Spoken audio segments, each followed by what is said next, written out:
never, ever get tired of winning. And where's law enforcement tonight?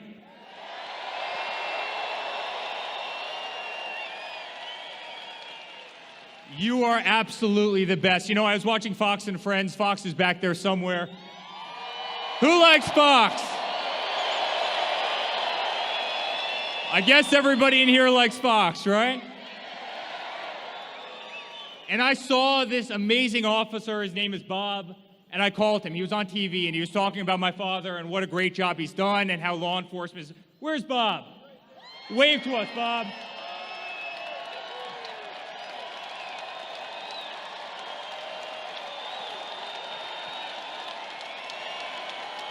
And I got his number, and I called Bob, 2 days ago, and I said, thank you. On behalf of the entire family, thank you. Law enforcement, you are the absolute greatest. We owe everything to you.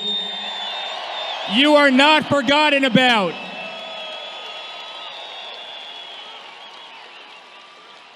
My father will never, ever forget about you. He has your back. Trust me, he loves you. We love you as a family, and we love you as a country.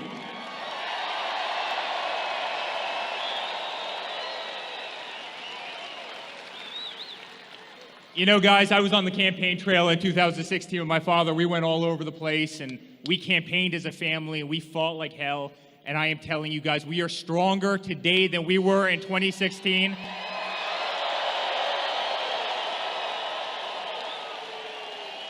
And we are going to win this state. Make no mistake about it.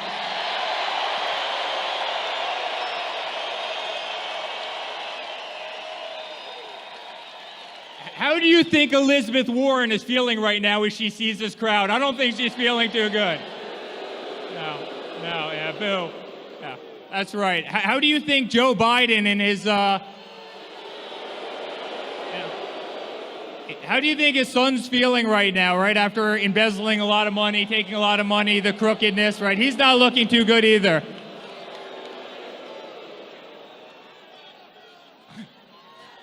Yeah. Maybe lock her up goes to lock him up. I don't know. It might lock him up. I don't know. I like lock her up a little bit more, but thank you. That's a good idea. I like that idea.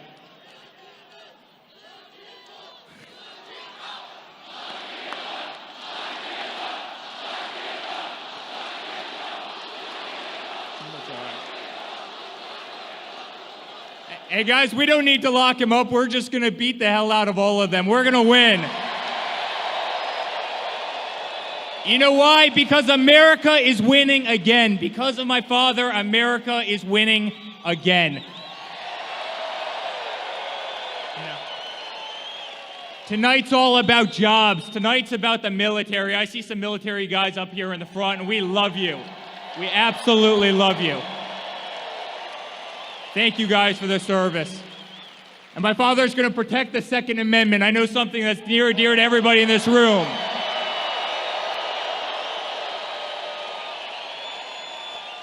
Don't worry about the Second Amendment. Something I love, something my father loves. And you know what? I see a hat right there that says God wins. He's also going to protect religious liberty.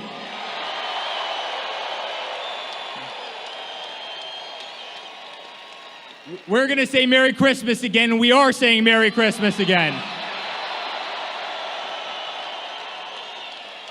So guys, we love you, my family loves you, I love you, and certainly my father loves you, and we have a great vice president here tonight. He loves you, and we're going to win this state, and thank you for honoring us, and let's keep America great. Thank you very much, guys.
Well, hello, Minnesota.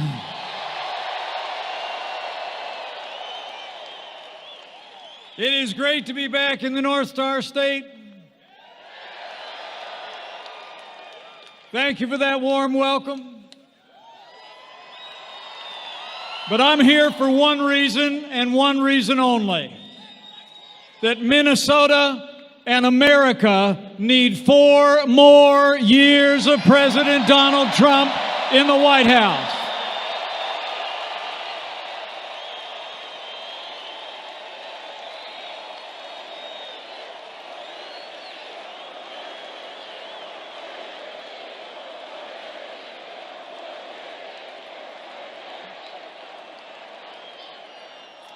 Like all of you, I'm here because I stand with President Donald Trump.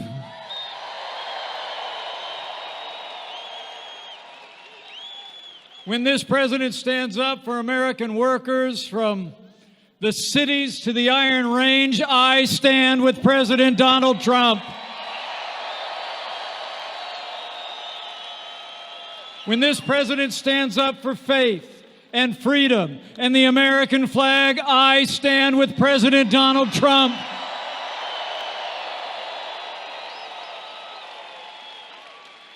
And when this president stands up to the radical Democrats in Congress trying to overturn the will of the American people with endless investigations and partisan politics, we stand with President Donald Trump.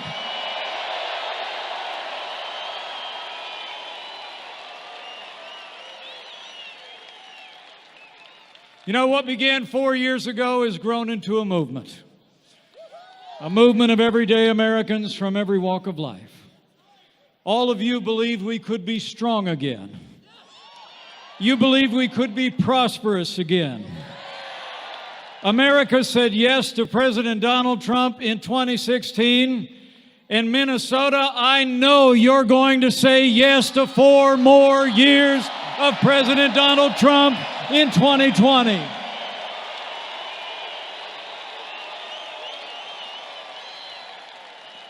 You know, when you think of the last 3 years, there's only one way you can describe it. It's been 3 years of action. It's been 3 years of results. It's been 3 years of promises made and promises kept. But we're just getting started, Minnesota. I mean, think about it. This president promised to rebuild our military, and President Trump has signed the largest investment in our national defense since the days of Ronald Reagan.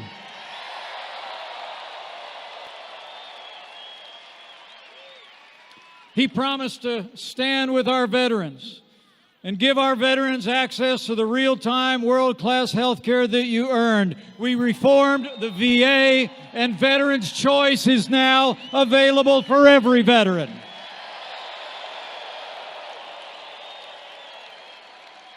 And this president promised to secure our border. We made historic investments in border security. Apprehensions on our southern border are already down by 60%. And we've already started to build that wall on the southern border of the United States. We're doing it.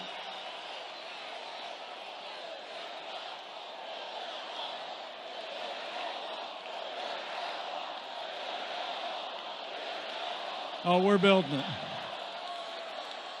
And President Trump promised to appoint principled conservatives to our federal courts at every level.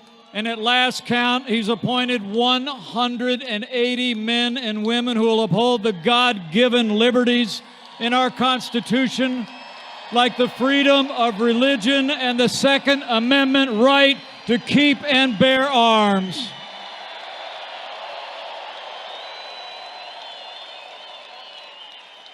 And this president promised. He promised to stand with the men and women of law enforcement at every level. And we've done just that. As the cops for Trump know, Trumps for cops.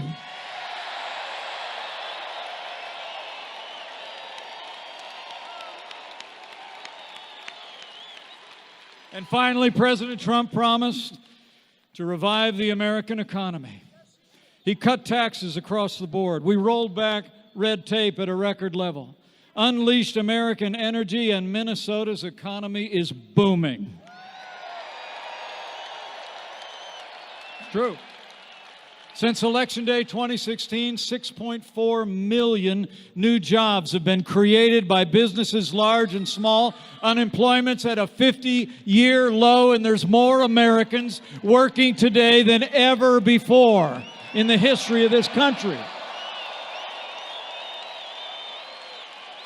On one promise after another, President Donald Trump delivered.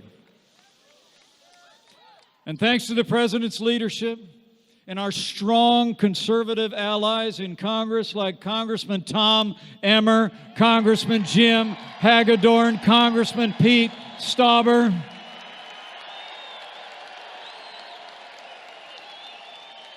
we've made America great again. True.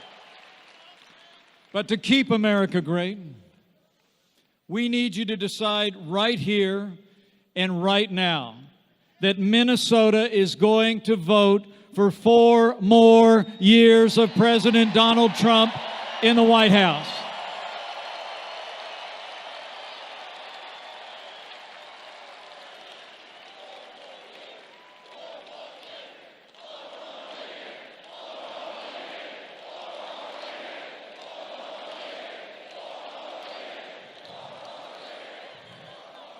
Because 4 more years means more jobs.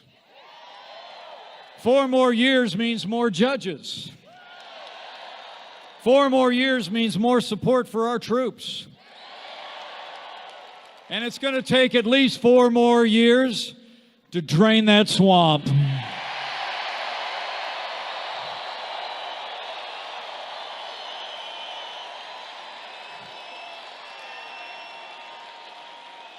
You know, the choice in this election couldn't be clearer, and the stakes couldn't be higher. Today we have a president who loves this country, who stands by our military, our law enforcement, our workers, and our freedoms. He never quits. He never backs down. He believes in you, and he fights for you every single day.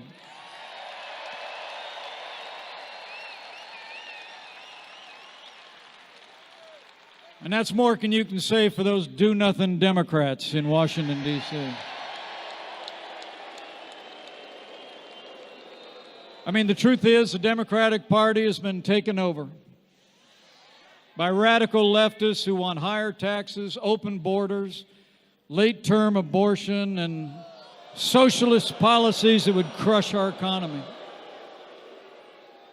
And worst of all, today's Democrats have spent the last 3 years trying to overturn the will of the American people in the last election. And they're back at it again. But despite 3 years of nonstop resistance and investigations and obstruction by the Democrats and the media, I'm here to tell you President Donald Trump has never stopped fighting to keep the promises that he made to the people of Minnesota, and he never will.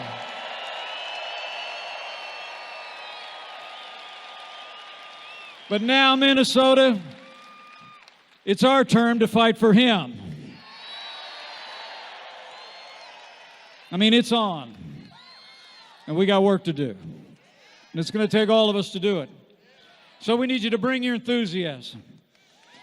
Be ready to volunteer your time, voice your support, and get ready to get out the vote for 4 more years of President Donald Trump in November of 2020.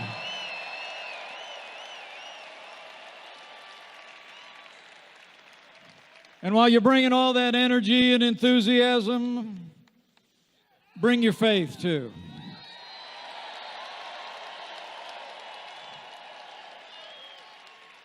Bring faith in this president whose drive and vision has made America great again. Have faith in our fellow Americans that every time they're given a choice between more freedom and more government, the American people choose freedom every single time. And finally, have that faith that he who blessed this one nation under God will still bless America beyond anything that we can ask and imagine. So have faith.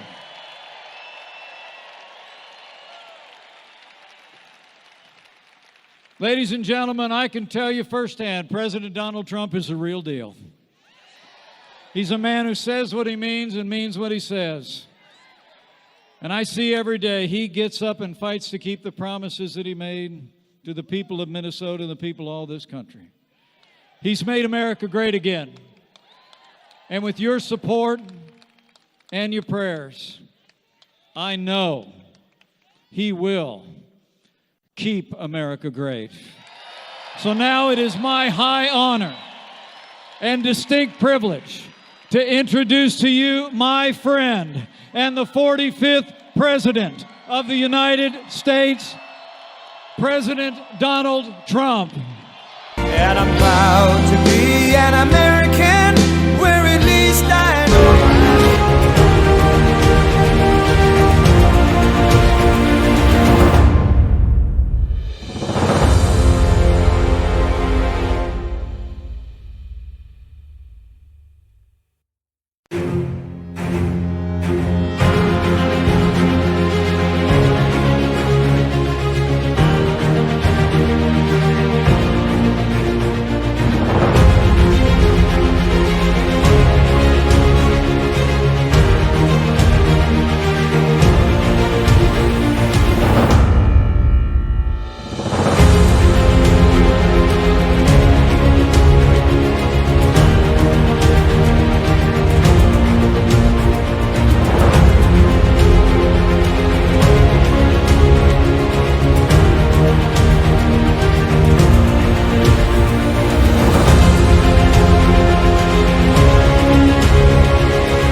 Thank you very much. Thank you, Minnesota. This is a great state. We are going to win this state in a very short period of time. Thank you.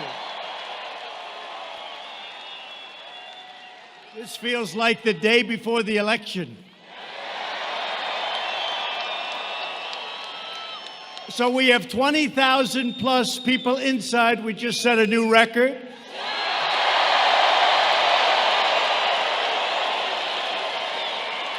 And we have 25,000 people that we still love outside.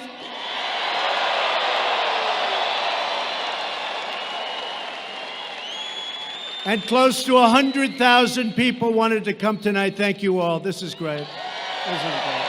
Thank you. I want to thank our great Vice President, Mike Pence, and Karen Pence for being here tonight.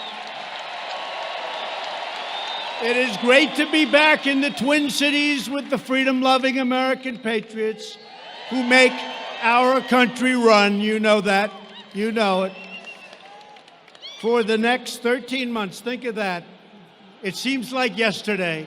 For the next 13 months, we are going to fight with all of our heart and soul, and we are going to win the great state of Minnesota in 2020.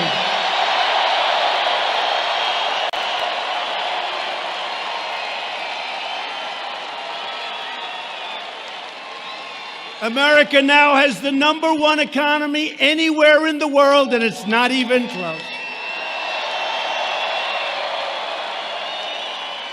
You know, I'm dealing with China right now. They're in Washington. We're going to see if we make a deal. But they want to make it. We're going to determine whether or not we want to make it. But they've been very nice. And today I got a call from one of the top representatives. He said, "Congratulations, Mr. President, on having a truly great, great economy." That's pretty nice.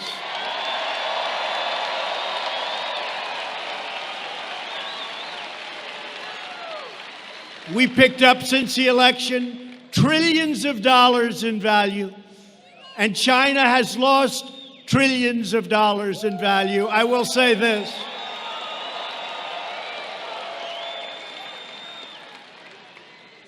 If our opponent had won that election, you know what would have happened? Right now, China would become it would be the #1 economy anywhere in the world, and right now I can tell you they're not even close.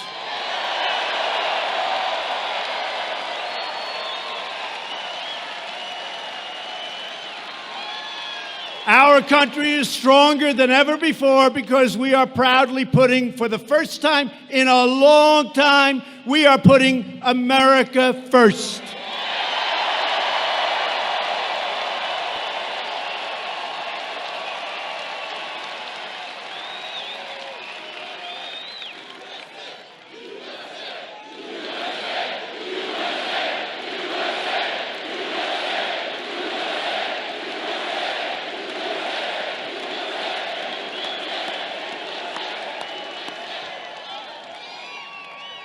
And I have to say, there are a lot of very beautiful red T-shirts in the audience.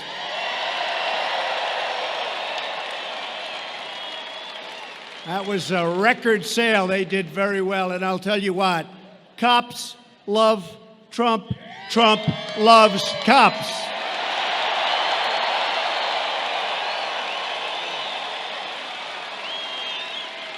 Our bold pursuit of this pro-American agenda has enraged, and you know what's happened? It's enraged the failed ruling class in Washington. Not easy to get them out, but we're doing it slowly but surely. These corrupt politicians and the radical leftists got rich bleeding America dry, and they knew that my election would finally end their pillaging and looting of our country. And that's what they were doing. And that's what they continue to try and do. That is why from day one, the wretched Washington swamp has been trying to nullify the results of a truly great and democratic election, the election of 2016. They're trying. They're not getting very far. They want to erase your vote like it never existed. They want to erase your voice, and they want to erase your future. But they will fail because in America, the people rule again.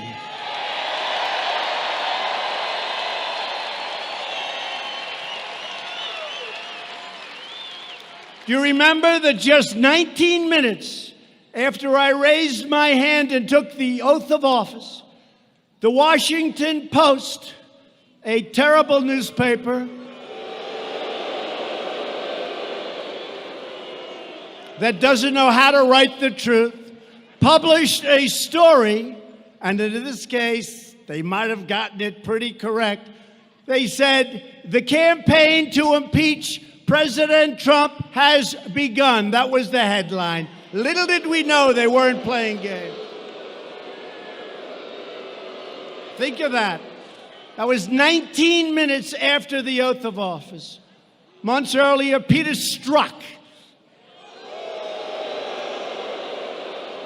Remember, he and his lover, Lisa Page. What a group. She's going to win 10 million to 1. She's going to win. I'm telling you, Peter. I'm telling you, Peter, she's going to win. Peter, oh, I love you so much.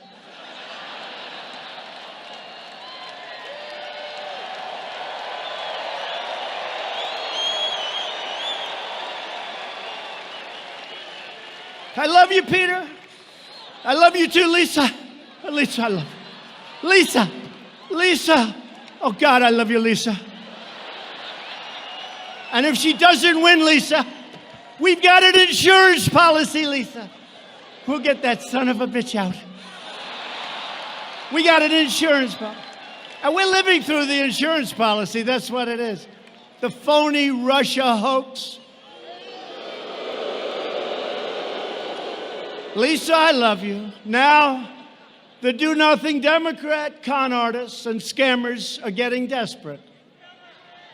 13 months, I got to move fast because they're not beating us at the polls and they know it, despite the phony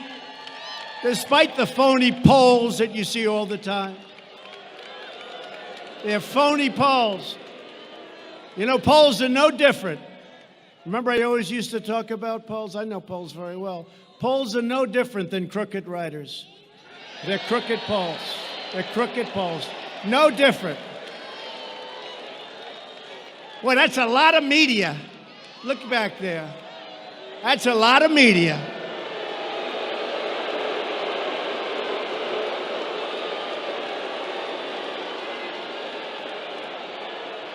They are so dishonest, and frankly, they are so bad for our country.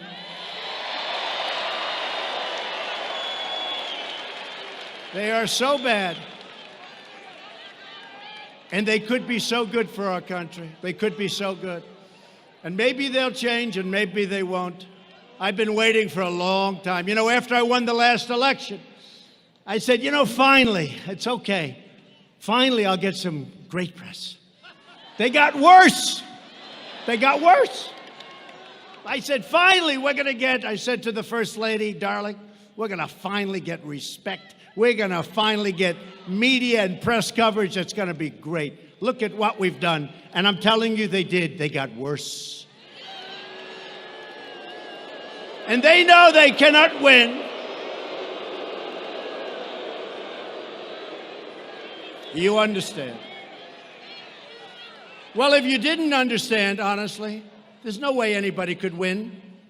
Because you'd believe them. If you believe them, there's no way anybody could win, because it's like 94%. I can do the greatest things in history, and they'll make them bad to very bad. And if I do something neutral, it worked out okay, not great, not bad. It's like, give them the electric chair. That was terrible. Right? No, this is the worst. These people and the Democrats, they're partners. It's a partnership. How about on the newscast, like the word manufactured? It's manufactured. And every newscast, tonight in a manufactured deal along the border. The word's never been used before. All of a sudden, every newscast is using it. It's a talking point given to these fakers by the Democrats.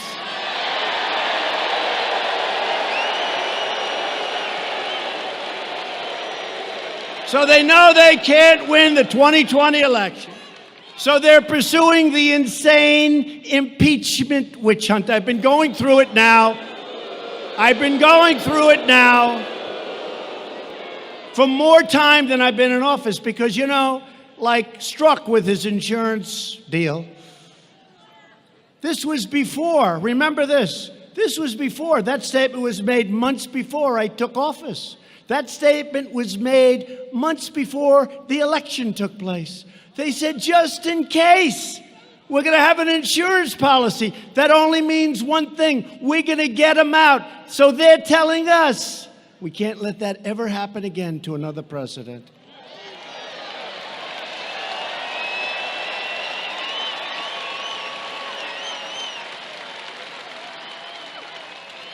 And Rush Limbaugh, Sean Hannity, a lot of people.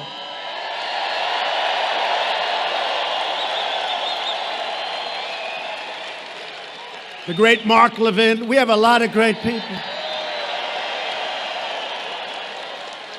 Lou Dobbs. Great people. You know what they said? Every one of them, plus many others. There's no other man that we've ever met that could have taken it. It's true. Maybe I'm a little different up here, I don't know. But I enjoy it. To me, I'm energized because we're draining the swamp.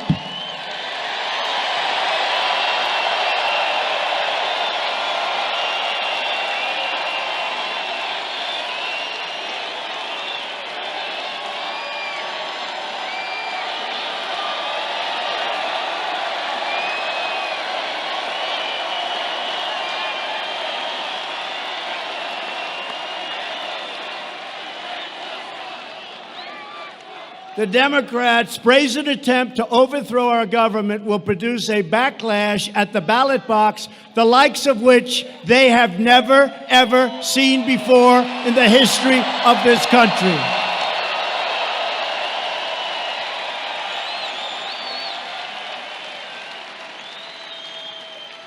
These are bad people. My phone call, as an example, with the president of Ukraine was perfect. Everybody that looked at it. And the only reason I released it was that the Democrats put out a phony narrative. So I had no choice. And I don't want to do that as president. Every time a president from a country calls me or I call them, we have to release the text. How can you do business that way? Who's going to want to speak to your president? So the president of Ukraine reiterated today at a major news conference on other subjects that he was under absolutely no pressure. He doesn't even know what they're talking about. And he used the word, there was no blackmail during this call. He used that term.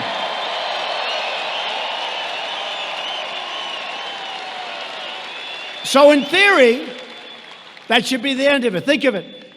A president of the United States who's made our economy with a lot of help from all of you, frankly, but from Mike and from some of our great senators and some of our great people that we have with us.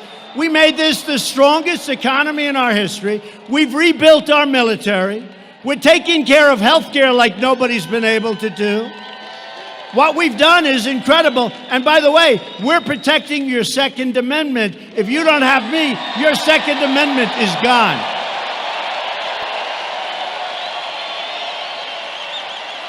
So, we have the greatest economy, the greatest military. We've rebuilt our military, $2.5 trillion, because when I took it over, it was a mess. And what do they want to do? Let's impeach our president, right? I don't think so. I don't think so. I think we're going to have a turnout the likes of which we've never seen in the history of our country.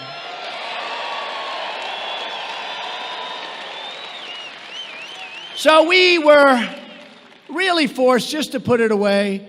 We were forced. I said, just do it. Got the approval from Ukraine. I have to ask. I said, hey, do you guys mind? They said, that's a strange request. I said, don't worry about it. Do you mind? And they said, please, go ahead. Nothing was said wrong on that call. So we released the transcript of the call, which was so good that crooked Adam Schiff, this guy is crooked.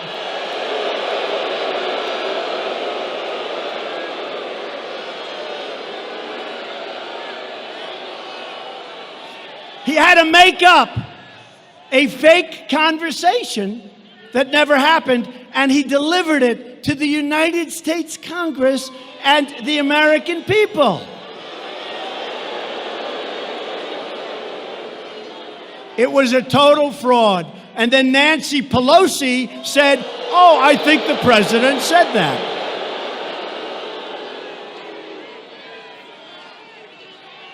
These people are sick. I'm telling you, they're sick. And you know what?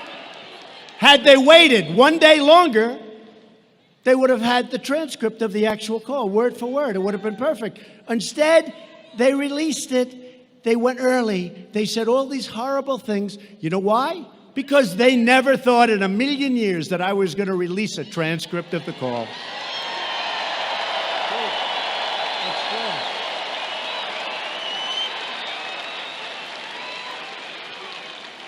So Nancy Pelosi, upon hearing a false story from a whistleblower that had no clue what was going on in that call, or somebody gave her very bad advice, but also hearing it from Shifty Schiff. Nancy Pelosi said a day before seeing the transcript of the call with the Ukrainian president, we've got to impeach him. We've got to impeach him. Right? And then she saw the call and she said to her people, what the hell? Nobody ever told me this was the call. But she keeps going anyway because the press is fake and they play right into their hands.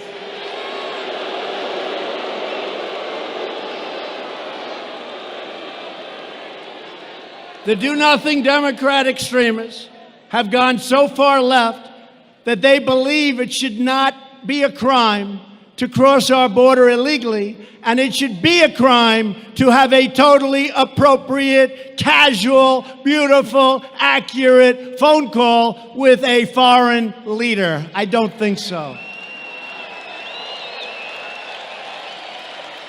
As our brilliant White House counsel wrote to the Democrats yesterday, he said their highly partisan and unconstitutional effort threatens grave and lasting damage to our democratic institutions, to our system of free elections, and to the American people. That's what it is, to the American people. It's so terrible. Democrats are on a crusade to destroy our democracy. That's what's happening. We will never let it happen. We will defeat them.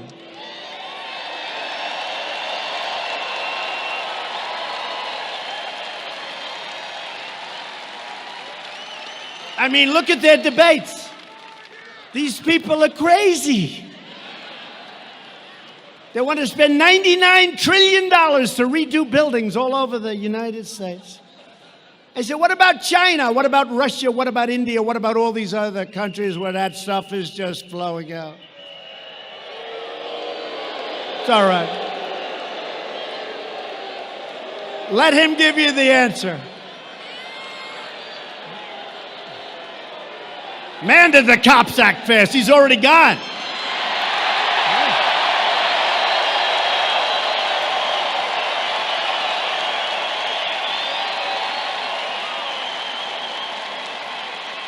that's unbelievable.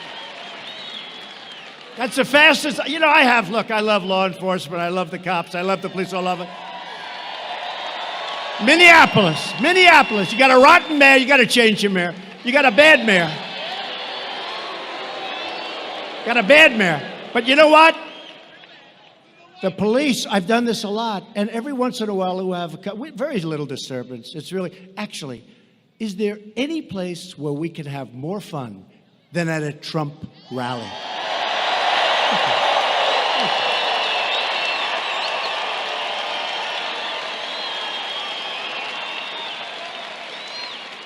And we've set every record at every place virtually that we've gone.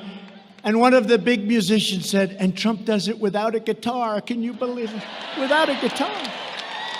But this guy, so I've had it a lot where, you know, but sometimes it'll take the police like 30 seconds, 50 seconds. It's like Roger Penske when you watch him, who's getting the Presidential Medal of Freedom, by the way, very soon. Great. He won 18 Indy 500s, 18, Roger Penske. But it's like the way they change those tires. It takes 4 seconds to change the whole damn thing. I say, how the hell did they do it? That's the way these cops just reacted.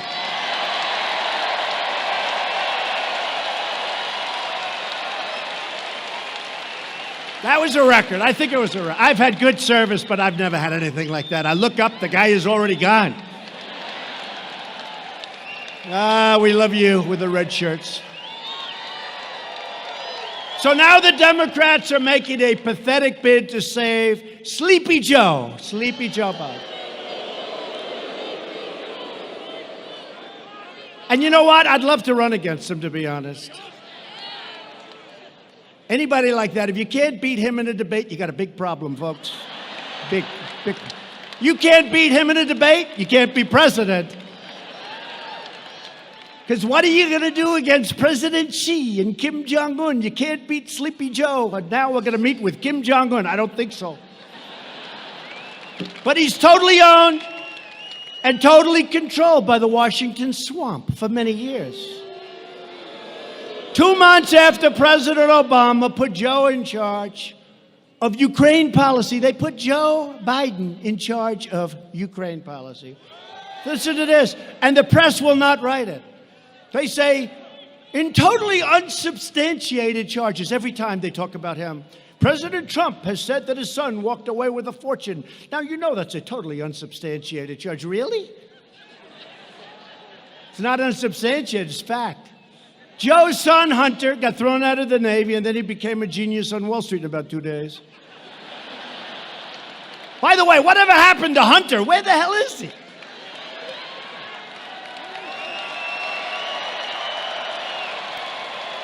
Where's Hunter? Hey, fellas, I have an idea for a new T-shirt. I love the cops, but let's do another T-shirt. Where's Hunter? Where is he?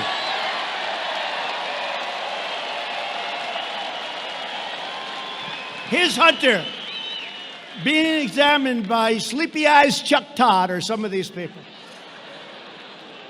Hunter, it's so great that you're here, sir. Hunter, I know they're giving you approximately $168,000 a month. I hear they paid you a big check of $3 million. I just want to speak on behalf of NBC, who's absolutely one of the worst. I just want to tell you, Hunter, I just want to tell you, I couldn't be happier for you and your family. And I know you don't know anything about energy, and I know it's an energy company, but I think they made a great deal, Hunter. And then they fly to China. And I'm dealing with people right now, they're tough as hell, those Chinese negotiators. And Hunter, who's not too smart, Hunter.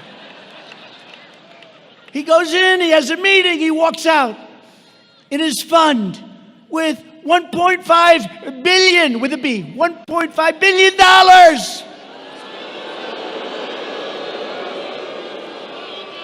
These aren't the same Chinese negotiators that I'm dealing with, I can tell you. These are not the same ones, but we are doing very well in that negotiation. Now think of it. Where's Hunter? Okay, get it. So where is Hunter? I want to see Hunter ask these questions. Hunter, you know nothing about energy. You know nothing about China. You know nothing about anything, frankly. Hunter, you're a loser. Why did you get $1.5 billion, Hunter?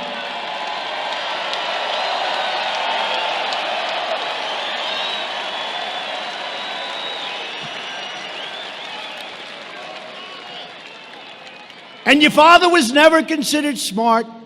He was never considered a good senator. He was only a good vice president because he understood how to kiss Barack Obama's ass.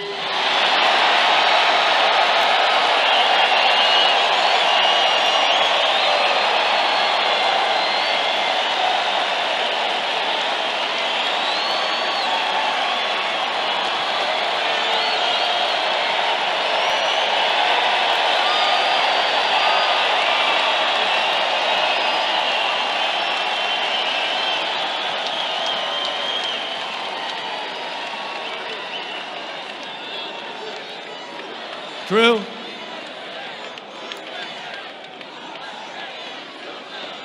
Thank you. Thank you. It's true. It's true. And they're always saying the same thing.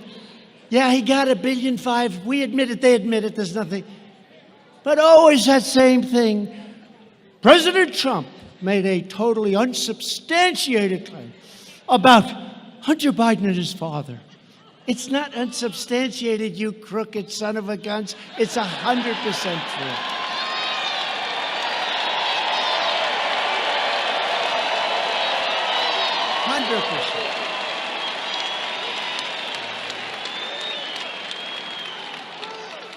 Even the smart guys on Wall Street, and I know all of them, they are smart. They've never seen anything like that one before. I've called them. Does that ever happen? Never happens. Guy walks in, no experience, no nothing. Walks out with $1.5 billion. Gee, flies in on Air Force Two with his father, the vice president. Don't forget, that's when he was vice president. So China gives his son $1.5 billion. How would you like to have Joe Biden take over negotiations right now with China? I don't think so. I don't think so. Meanwhile, Biden allowed China to rip off America for 8 years as vice president, and Barack Obama let him just rob us blind, and we're not doing that anymore. Those days are over.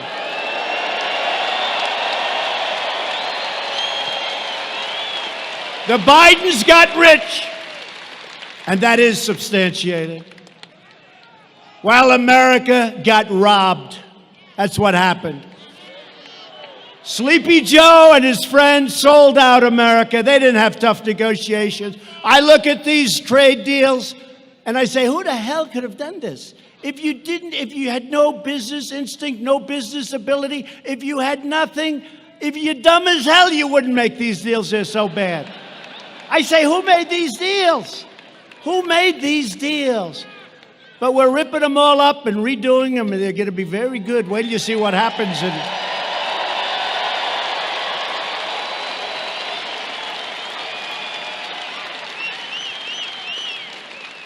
And now that I'm your president, you see it. America is winning again, and we're respected again as a nation.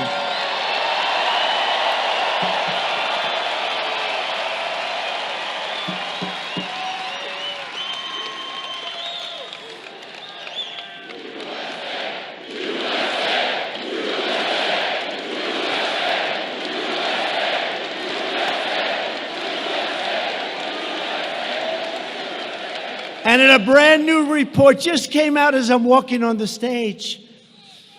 Hard to believe, actually. It turns out that Joe Biden was vice president. He worked with the so-called whistleblower.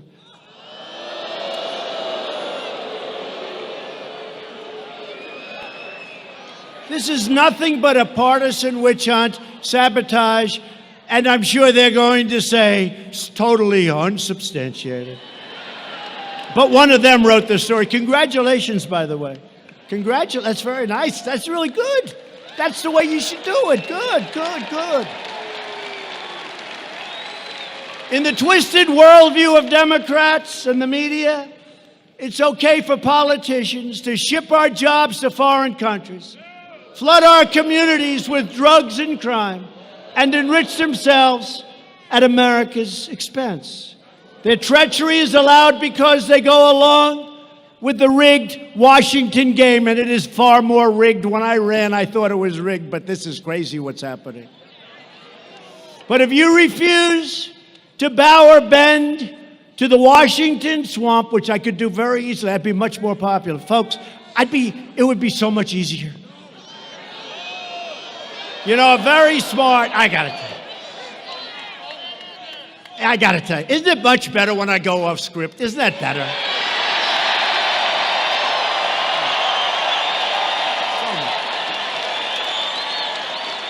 So much better. It's just.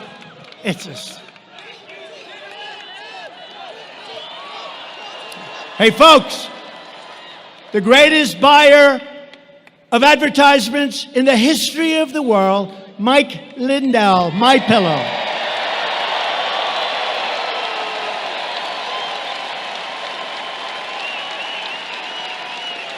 I have never seen so many ads. I think he's the greatest ad negotiator in history. And I told him, I said, would you do me a favor? All the money we spend on these political campaigns, if I gave some of that money to Mike, I think it would have ads every single minute of every single show. I never saw so many. Anyway, but the lawless political establishment will try to frame you. They'll persecute you. They'll swear and just swear up and down that they're telling the truth. When Nancy Pelosi was on television the other day, I have to say, I was very proud of George Stephanopoulos. I was very proud. It's not often. She said, no, Shifty Schiff told the truth when he said that.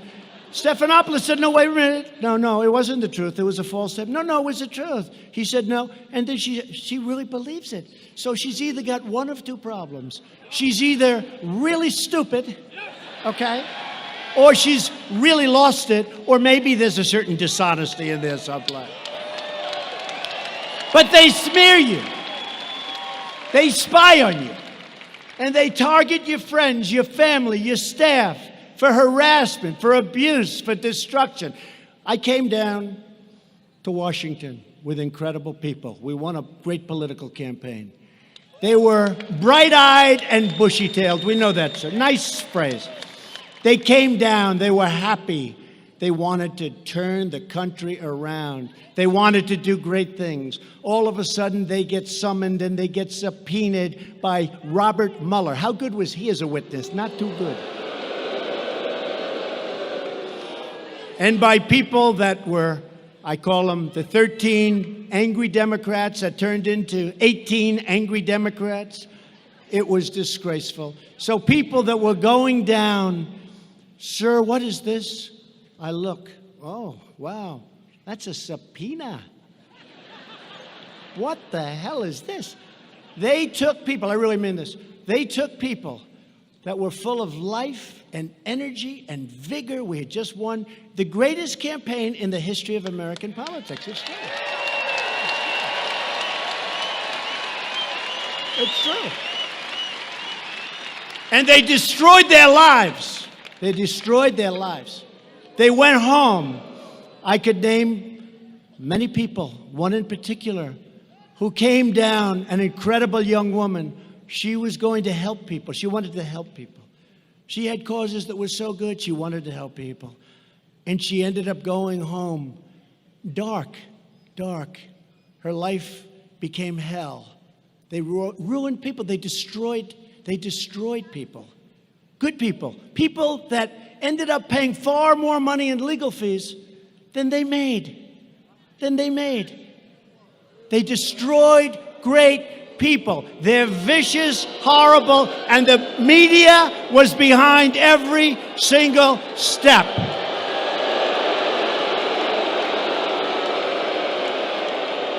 They destroyed so many lives. And they're continuing to do it. And it's a disgrace. When all of their ludicrous hoaxes have been exposed as frauds, these sinister fakers then try to impeach you for daring to call out their own corruption. There's nothing like the dirty political establishment. And I have to tell you, this is, a friend of mine, very smart, brilliant guy. He was with me about 2 weeks ago. We just got rid of the Russia hoax, and then a week later, the Ukraine hoax starts. I had a week of I can think about everything perfect, it's so beautiful. And he said, President, I said, call me Donald. You've called me Donald for 35 years. I will. Thank you, Donald. I've lost all my friends because they're all scared to talk, honestly, I'm the president. They can't talk to me anymore. It's like they're afraid. They respect the office. It's true. They say, President, I say, do me a favor, Richard. You've called me Donald for 35 years. Call me Donald, please. I want somebody to call me Donald.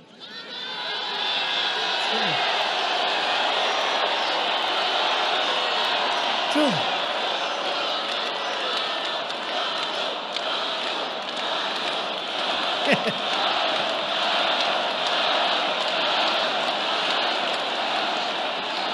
He said to me,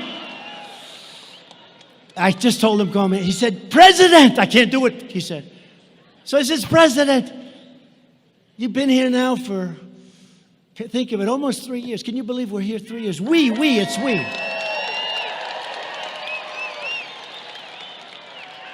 And we have to promise them no more than 16 years, okay? No more. 16 more years. I'm only kidding.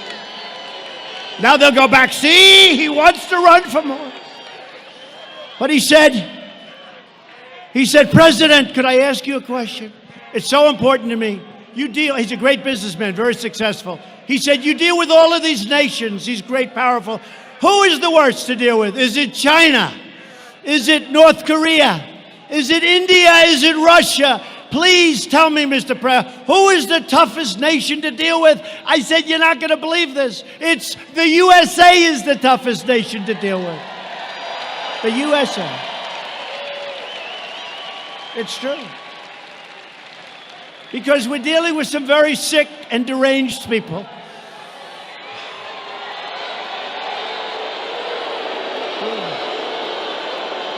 There's nothing that the dirty political establishment hates more than a president that they cannot intimidate, own, and control.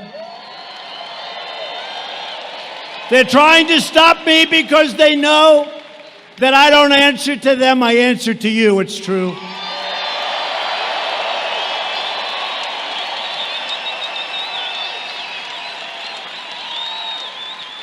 You know, I never say this. I don't think I've ever said it in a speech, but maybe they'll find out if I did. Then they'll give me Pinocchios. He said it before, but I don't know if I ever said it in a speech. But you know, I make, as president, about $450,000, right? I give it away. No, wait. I don't care. I never hear anything. Can you imagine if I didn't? I give it away to, you can only give it. You can't keep it. You can't actually make a gift. You can give it to your different agencies. So I can give it to health, I can give it to transportation, I can give it to military, but I give it away all the time. Now, and if I ever did, but it's $450. If somebody stays from, let's say, a Middle East country in one of my hotels, and we charge him $392.53 for staying, and I never heard of the guy, and I don't want to hear about him. They say Trump is getting rich off our nation. I lose billions being president. I don't care. It's nice to be rich, I guess. But I lose billions. If somebody rents a room someplace and they pay me 2 months in rent or hotel fees, I never heard of the people. I never know who they are. They say emoluments. Nobody ever heard of the word emolument before. Emoluments. It's the craziest thing I've ever seen. I tell you, it's cost me billions of dollars to be president. It really has. And at some point, I'll probably have to prove that, and I look forward to doing it. It's very easy. It's very easy. And there is nothing that makes me happier than making that decision to run and win and straighten out the mess that these people have created.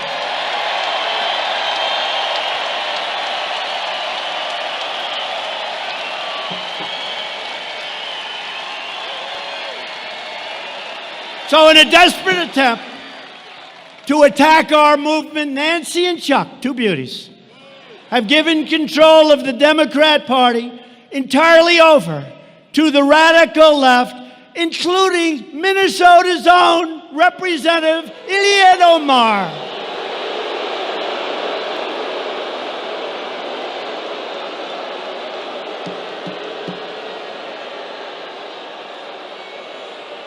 You know, I know you people.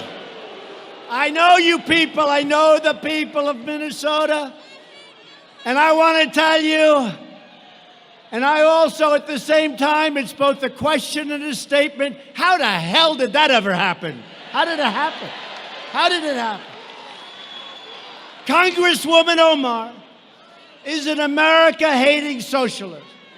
She minimized the September 11th attack on our homeland.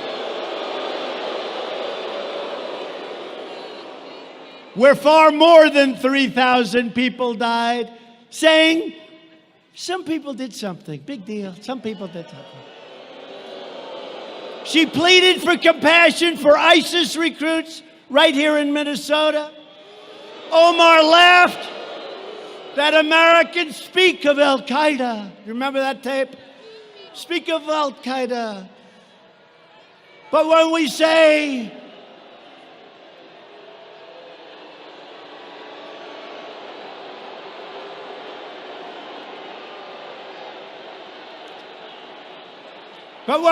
something about the United States, you just don't say America with any intensity. Remember that? Representative Omar has a history of launching virulent anti-Semitic screeds, whether you like it or not. She said the U.S. support for Israel is all about the Benjamins. She said that pro-Israel lawmakers have an allegiance to a foreign country. Omar wrote that Israel has hypnotized the world. May Allah awaken the people and help them to see the evil doings of Israel and the United States. How do you have such a person representing you in Minnesota? I'm very angry at you people right now.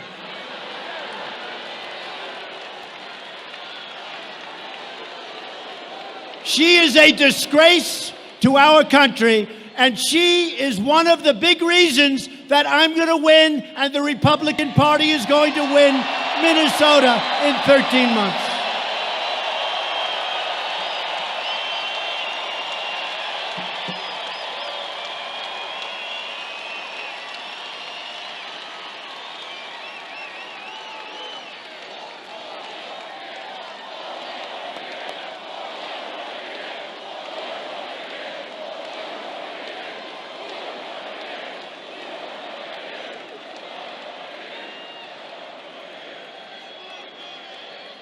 Thank you very much. So we're honored to have with us today a special guest, a man that really is a terrific, talented writer. He knows a great deal about all those tangled lies of Omar. Mr. Scott Johnson of Powerline. He wrote some stuff. I can't believe it. Where's Scott? Where's Scott? Thank you, Scott. Thank you, Scott. What a job. Man, do you have her figured out. The only problem is, Scott, it's incredible talent, much more talented than most of these people that you heard about. The problem is they never pick it up. They don't want to pick it up. But we pick it up, Scott, and the people get it, and we thank you for your great reporting. Thank you. Thank you very much. As Scott reported, everything about Omar is a fraud, including her name. Scott reports his sources told him that, quote, Omar's legal husband was Omar's brother and that she had married him for fraudulent purposes. You mean like coming into the United States, maybe? And as Scott says, we have seen a plethora of congressional scandals in our history, yet we have never seen scandals like Omar's in Congress, and nothing gets done about it. I hope that some of you people are looking, because what AOC has gotten away with campaign financing, and what I call it AOC plus 3, that's what it is, and Omar is one of the 3. What AOC has gotten away with all of that money that she used for her personal self with campaign finance is worse, and nothing happens to them, but it happens to you, and it's not fair. The fact is, we're in a struggle for the survival of democracy in America. The only message these radical socialists and extremists will understand is a crushing defeat on November 3rd, 2020.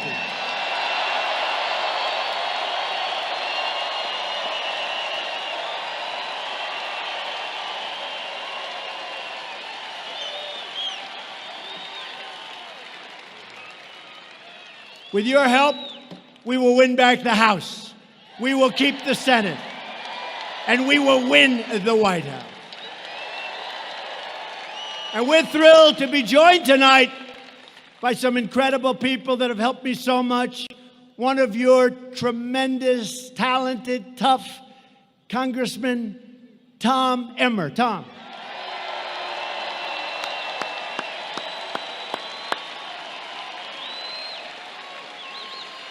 Also a man you don't want to fight him and you don't want to play him in hockey because he was tough.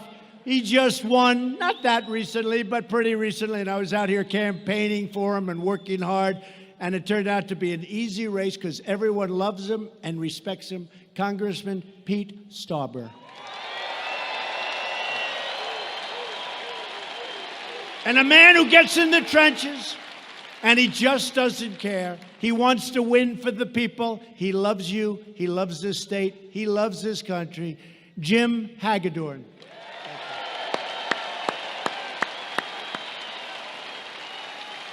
And a great friend of mine with his incredible family. He's a friend. He's smart. I guess you'd say he's brilliant. His education is incredible. His military career has been incredible. Then he ran for office, and now he's a United States Senator from the great state of Arkansas, Senator Tom Cotton.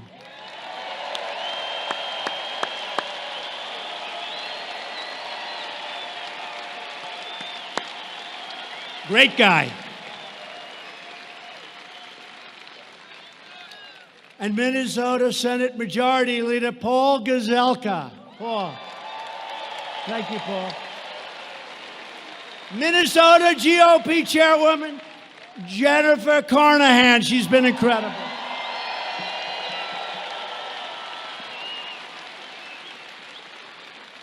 I said, Jennifer, are we going to win in 13 months? She said, honestly, sir, I've never seen anything like this. It's going to be easy. Don't ever say. Just assume we're like 2 points behind, okay? 2 points behind. You never, ever, please. You always just assume you're a little behind. But we're going to win this state by so much that people are going to be shocked. And plenty of other states, too. You know, we had a rally 3 weeks ago in New Mexico. And New Mexico is a hard state for Republicans, hasn't been one in a long time, also. And we had receptivity that was unbelievable. The audience was 40% Hispanic, where we're doing great.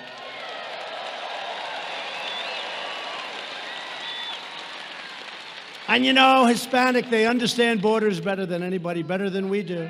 They understand safety. They understand their job.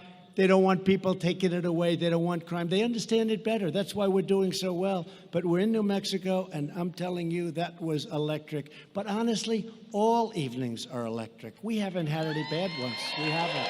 They're all electric. A woman who headed up the great state of Michigan for me, a state that hadn't been won in a long time by a Republican, for whatever reason, but it hadn't been won. I guess we didn't have the right candidates, right? But a woman who would call me constantly. I'd say, I don't want to talk to her. She's giving me a headache. Sir, if you make one more trip, you're going to win Michigan. I say, all right. I make the trip. I go back home. I get a call the next morning, sir, we need one more. This went over and over and over. And we ended up winning the state of Michigan.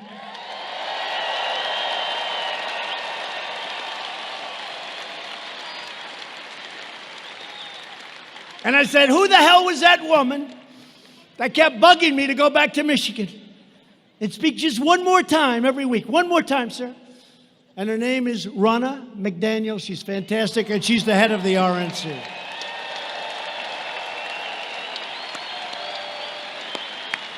She's great. And our campaign manager, a man who's really been, you know, they used to say that Crooked Hillary had a very, very sophisticated campaign. After she lost, they said, I guess it wasn't sophisticated. We had a sophisticated campaign. Nobody knows the world of computers better than this guy, Brad Parscale.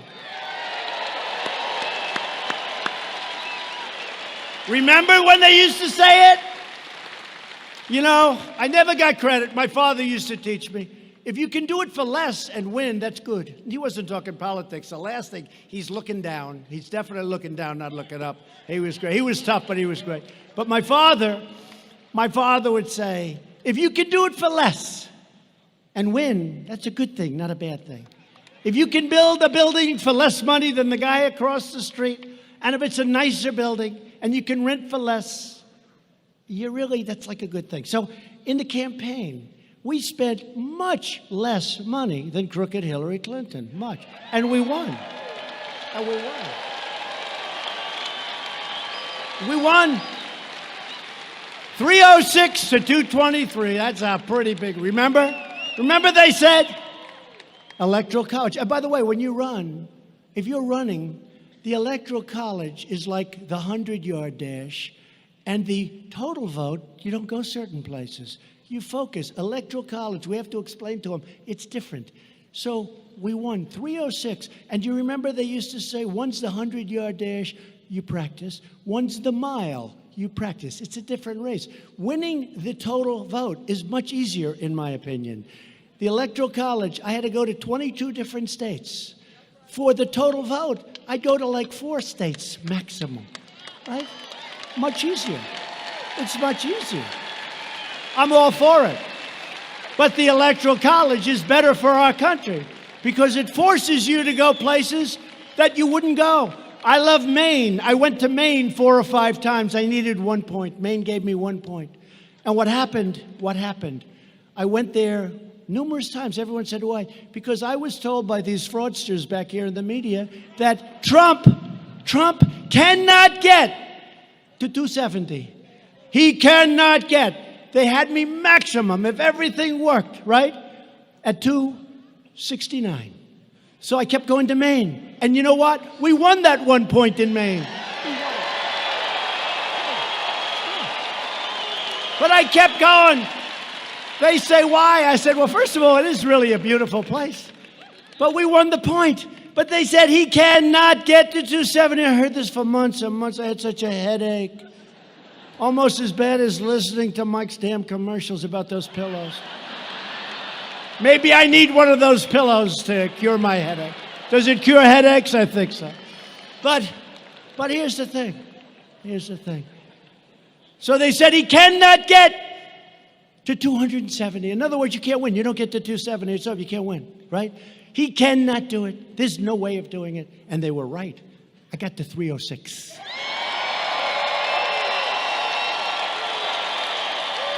They were right. But I didn't get to 306. You got to 306. We won incredible states. We won incredible states. We won Wisconsin. We won Michigan. We won Pennsylvania. We won North Carolina. We won South Carolina. We won Florida. What a run. Do you remember the evening that we won? I think, look, forgetting me, I think it was one of all of us together because we all worked hard. I was the messenger, but we all worked hard. That was our victory, not my victory. But that was one of the greatest nights in the history of television. One of the greatest nights. And hopefully it'll go down when we're allowed to get all of this stuff seeded. You know, it's like a tree. You plant it, it has to go, but it needs a little. That's why we need the 4 more additional years. It's got to grab on and catch. So they can't destroy it.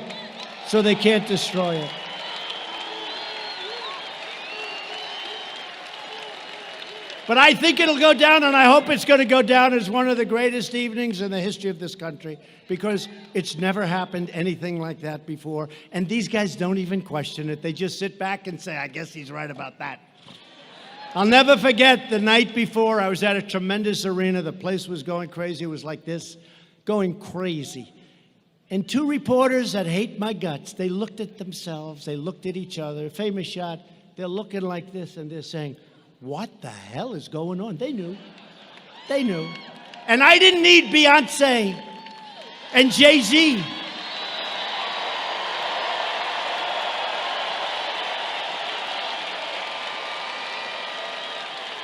And I didn't need little Bruce Springsteen and all of these people. They got all these people. They'd come in because she couldn't get a crowd. They'd come in, they'd sing, they got Bruce Springsteen. Okay? He'd do about 2 songs and leave. What happens is they leave and then everyone leaves with them. And she's still speaking in front of the same lousy crowd. It's the craziest thing I've ever seen. And then they complain sometimes I'll use a terrible word like hell. The other day I used the word hell. I got hell from... They said he used terrible language. I used the word hell. It was so bad. But you got to hear Jay-Z, the words he was using. He was using the F word all over the place. And then the next day they say, I use bad language. The word hell is a terrible word. These people are sick.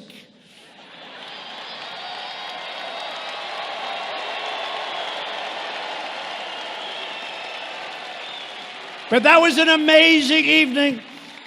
I'll never forget that evening. It's, look, outside of your family and your children and things. I love you too, darling.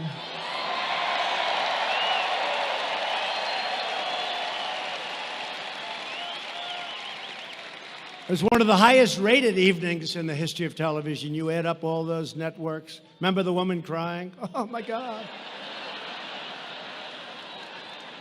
No, they weren't biased at all.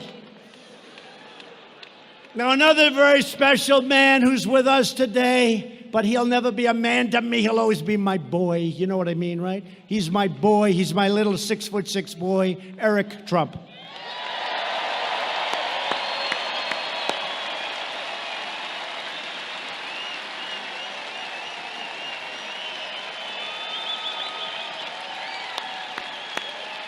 And the parents understand that, right? They may be big and strong and older, and to a parent, a child is always their boy or always their little beautiful girl. And I know that's probably politically incorrect. They'll say, it was terrible what he said about women. Terrible.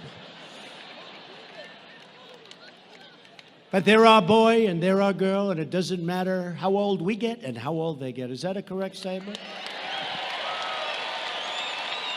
And I'm also proud to endorse your next Republican senator from Minnesota, a man that I've known, a man that is tough and smart, a man that's running against somebody that's never done a damn thing in the Senate, Mr. Jason Lewis.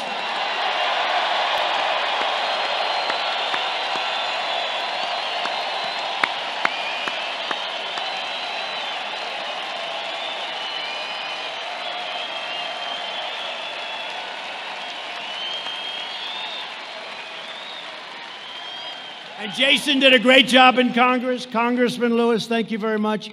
And thank you for putting up with all of this stuff, because I'll tell you, it's going to be nasty. It's going to be nasty. They're going to make up stories about you. They're going to say things that's going to want to make your wife say, why did I marry this guy? Just say, don't worry about it. It's just another phony story. Thank you very much, Mr. and Mrs. Lewis. Jason, thank you.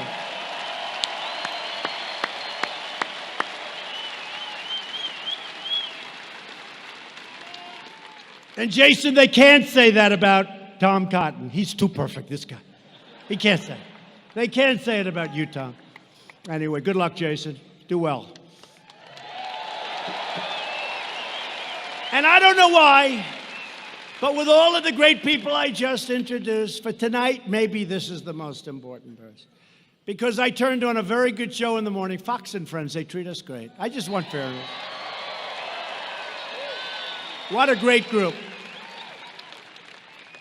Ainsley and Steve. And by the way, Brian's gotten a lot better, right? Brian was a 7, and he's getting close to 10 territory.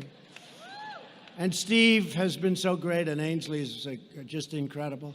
And sometimes Pete Hegseth gets on there for the weekend. And how good does Jesse Waters do? How good?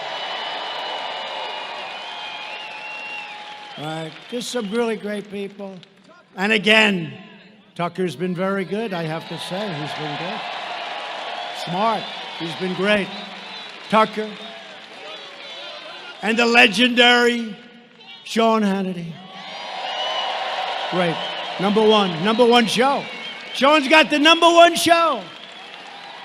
And Laura Ingraham is knocking him out of the park. Laura.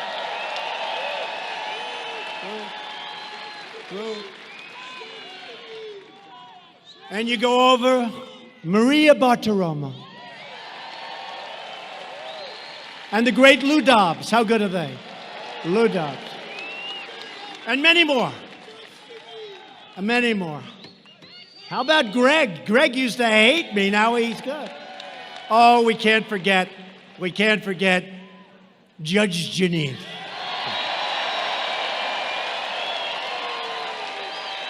I would be in such trouble if I forgot Judge Jeanine.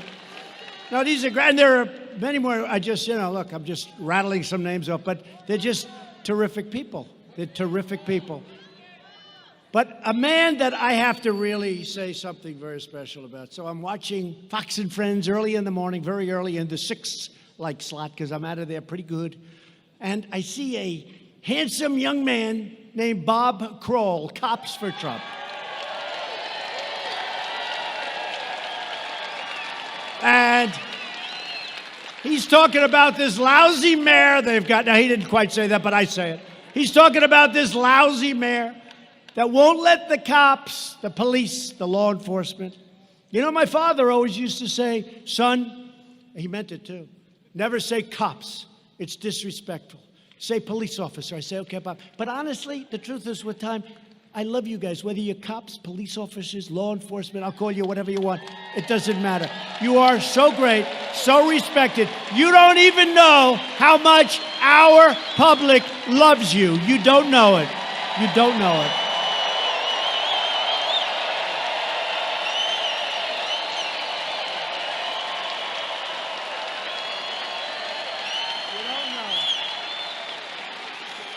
But I see this guy, and I don't know if he's done a lot of television before, but he was very effective and very good.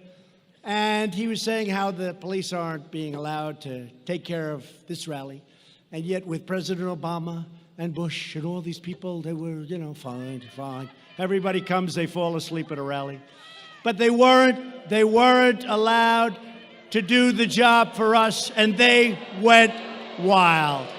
So what I want to do,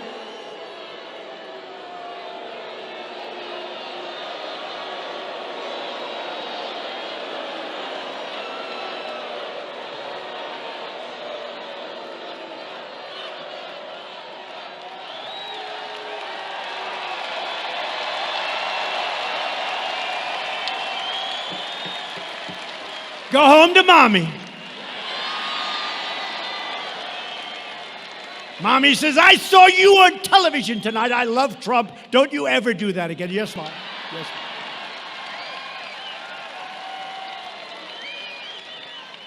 But the job he did before the election, I came right here to Minnesota, and I pledged to address this really important issue. And it's the issue of law enforcement. And when I saw this man, this great gentleman on television, pouring out his guts, pouring out his heart, I don't know him. He knows I've been good to law enforcement. He knows I've been good to, as my father would say, the police. He knows I love the cops. He knows that. And so does everyone else. I mean, I've so many shirts, so many red shirts, and there are plenty of people here without the red shirts.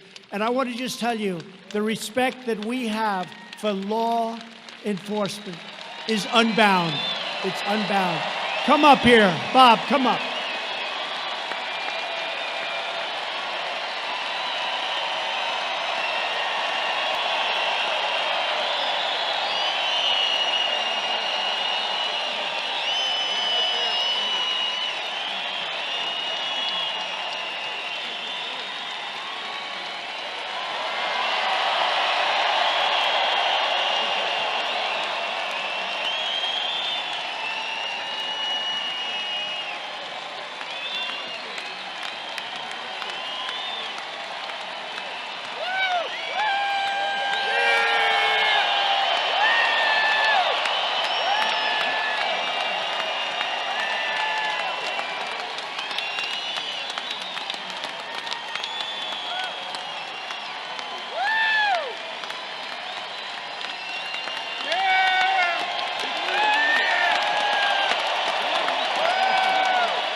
What can I say after that?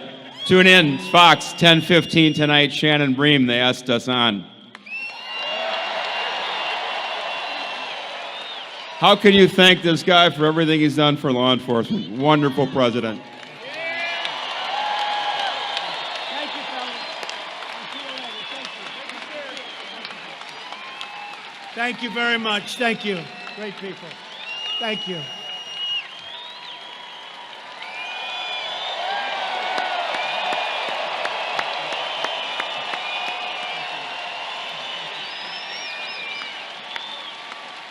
What a group.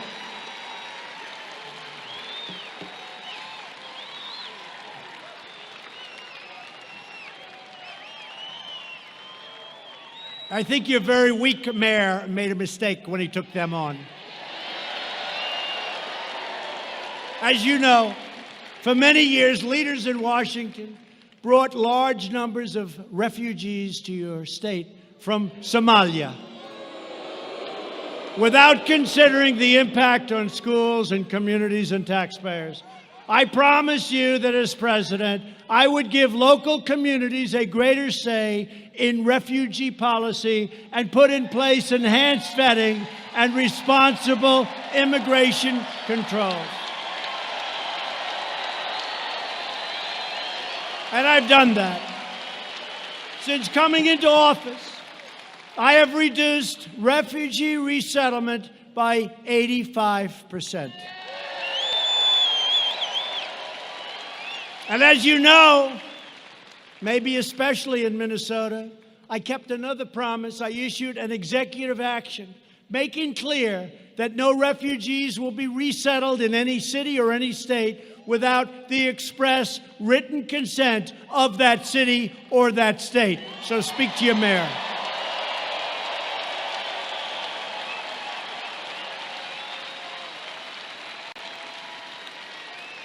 You should be able to decide what is best for your own cities and for your own neighborhoods, and that's what you have the right to do right now. And believe me, no other president would be doing that. If Democrats were ever to seize power, they would open the floodgates to unvetted, uncontrolled migration at levels you have never seen before. You think you have it bad now? You would never have seen anything like what they want to do. But in the Trump administration, we will always protect American families first, and that has not been done in Minnesota.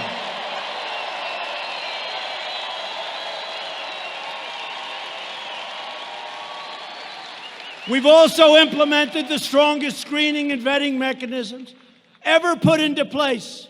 We are keeping terrorists, criminals, and extremists the hell out of our country.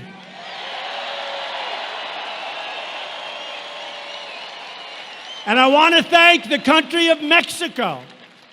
The president of Mexico has been incredible. We have now 27,000 Mexican soldiers. They're great and they're tough, and they are now protecting our border, and those numbers have gone down like this.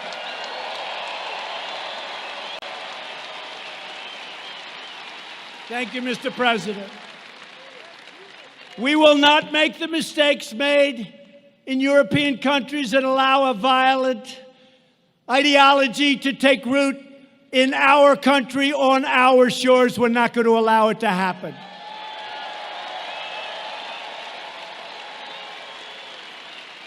And as you all know, to protect our citizens from those who would do harm to us, I instituted a very controversial, very hard to get travel ban on some of the world's most dangerous countries.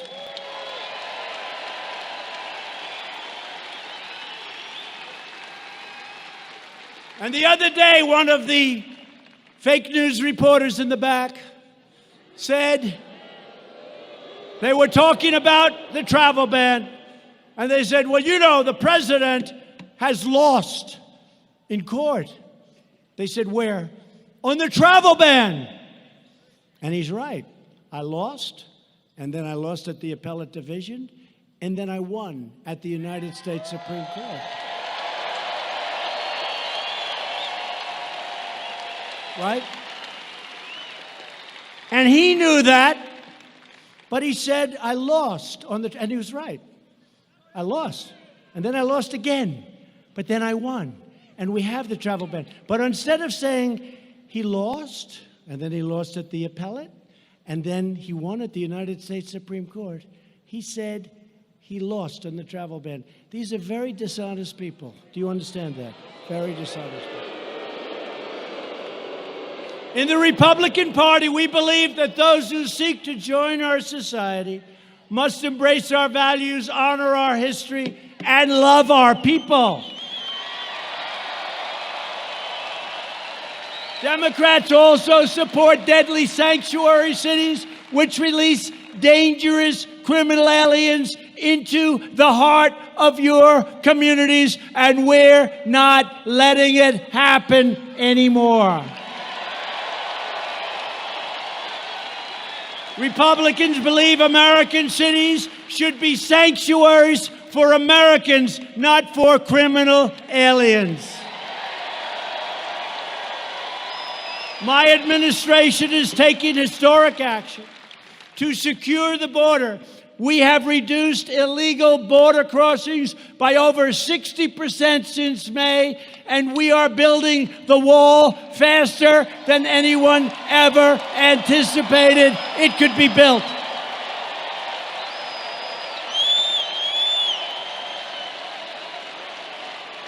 And this is a serious wall. You've all seen it. It's going up rapidly. And you think that was easy? I had every Democrat in Congress fighting me. I had a lot of the rhinos fighting me. They say, see, he's not getting it built. Let me tell you, you have every Democrat fighting you.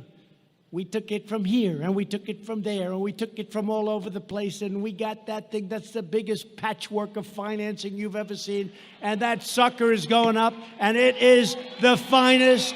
It is the strongest. It's largely 30 feet tall, which is the maximum height that they wanted.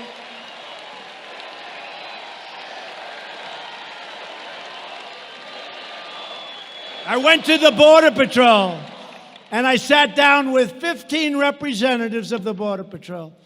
And I said, what do you want? What's your ideal? I actually said, I want to give you the Rolls Royce. And they killed me for that. They said, it's not an American-made product. They happen to be right. No, they're right about that one. They're actually right there, Tom.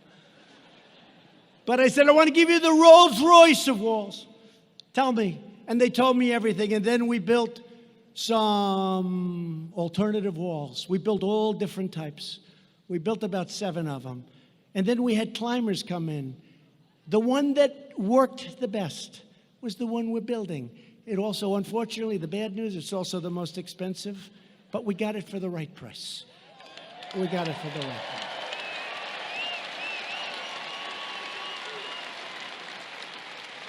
It's steel.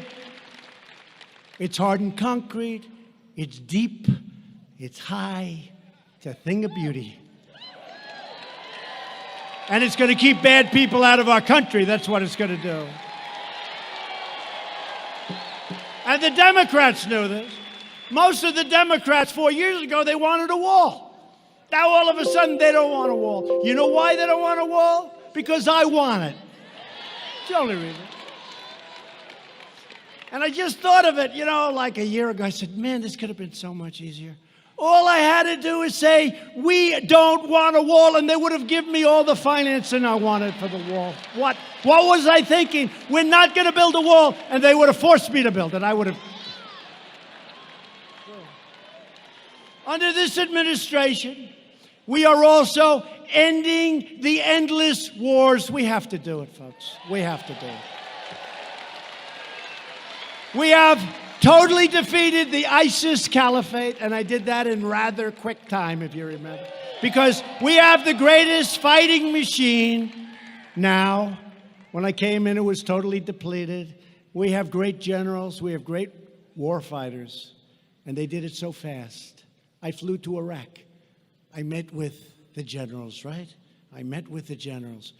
I said, I hear it's going to take a year to 2 years. Sir, we could do it in 2 weeks. I said, what? They don't let us fight, sir. They don't let us fight.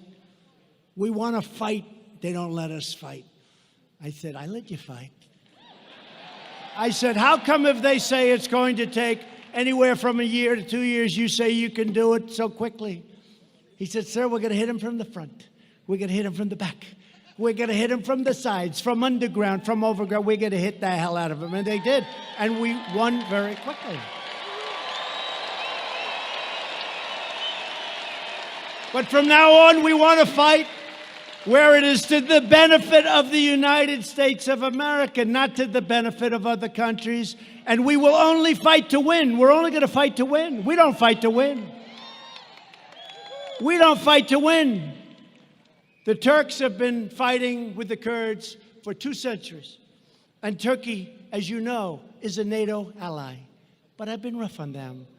We've defeated 100% of that ISIS caliphate and no longer have any troops in the area. We don't have any troops. The troops have been pulled out, where Turkey is carrying out now a very tough campaign against the Kurds. Get them out.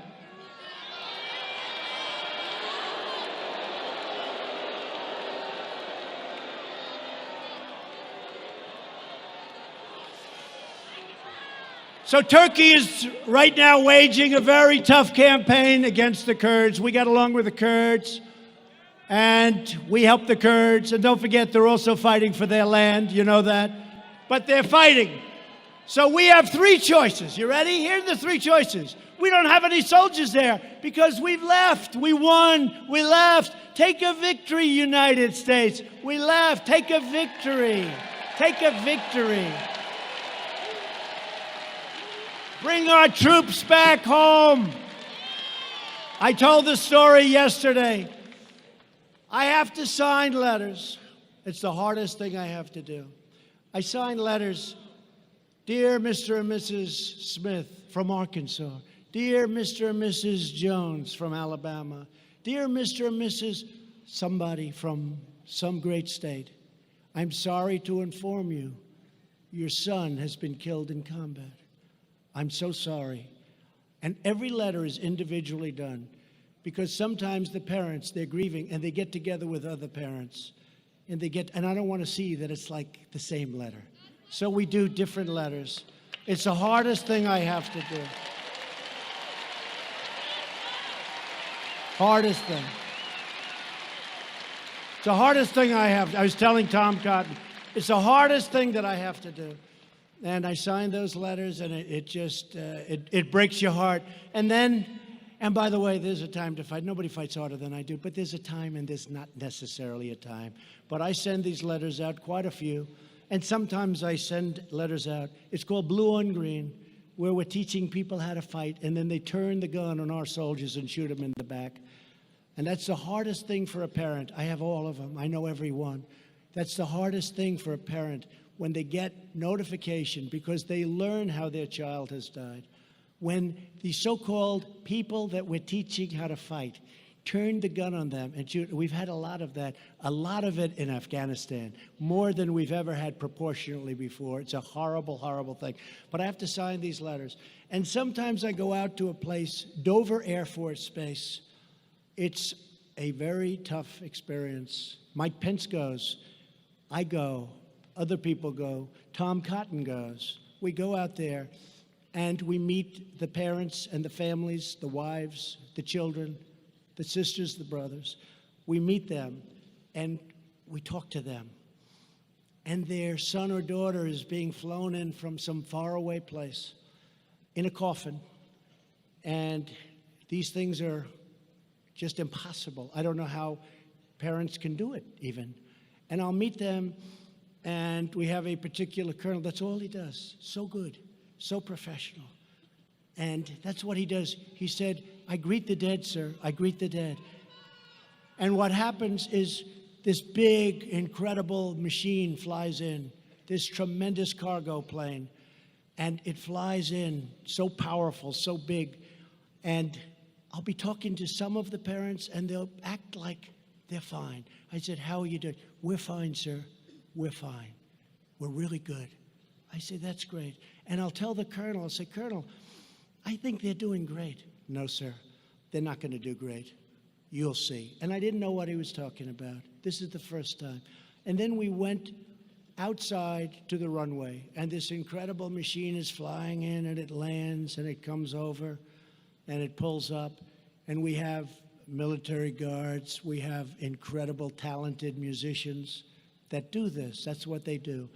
And what happens is that door opens up, and the colonel told me, he said, sir, when that door opens up, those same people that you think are okay do things that you'll never see. You will hear sounds like you've never heard. That's what he does. And I saw that door open up with a coffin, with a flag over it.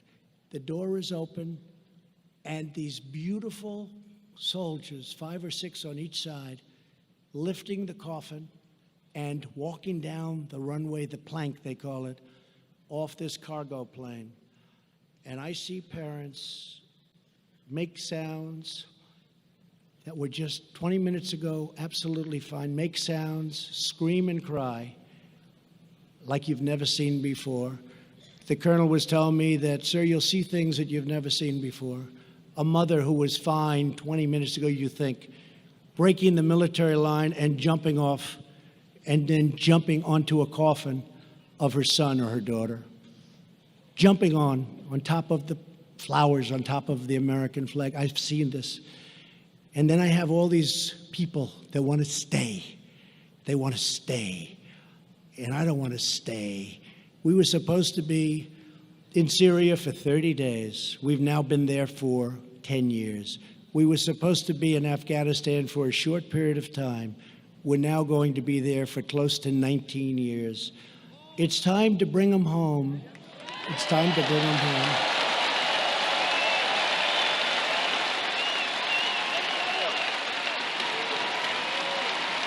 It's true. Time to bring them home.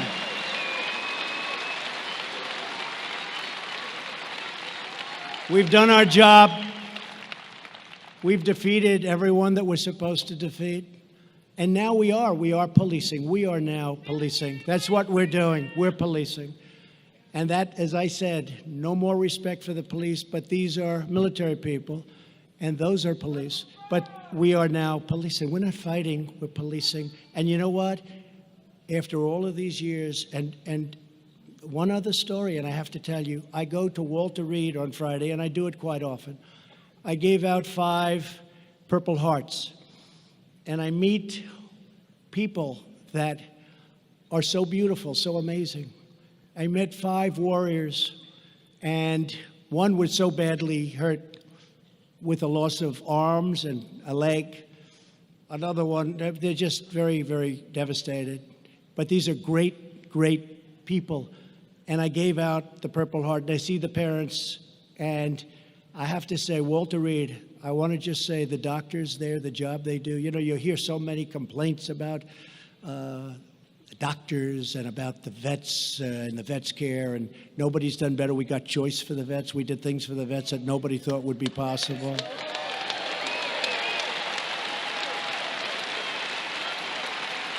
But I saw these young men, and I gave them their Purple Hearts, and their parents were there crying.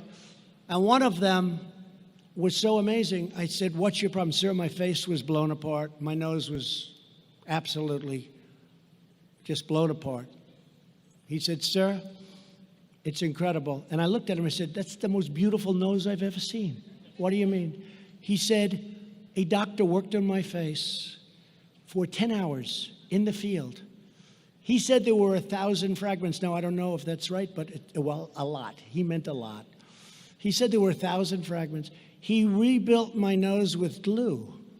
He glued the bones together. He rebuilt my nose. I say, you have the most beautiful nose I've ever seen, and it's true. And his father came over to me. He said, sir, father was crying. He said, sir, honestly, my son looks better now. He said, my son did not have a good-looking nose. Now look at it. It's beautiful. It's beautiful. But these doctors at Walter Reed and these Army and Marine and the medical doctors, they are unbelievably great people. And they see sights that you and I hopefully will never see. They see things that nobody will ever see. And there's nobody like them. And I have to give a shout out to those people. There's nobody like them.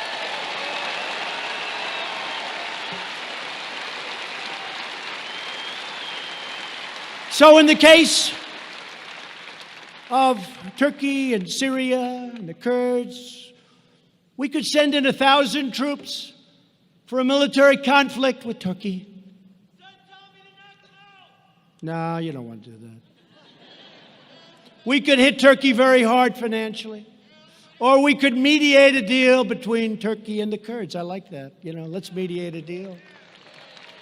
But remember, they've been fighting each other for hundreds of years. And we were artificially put there, in this case, by President Obama. So we did our job, we knocked out, and I'll tell you another thing. We have to be treated fairly. We have to be treated fairly. We're not treated fairly by other nations.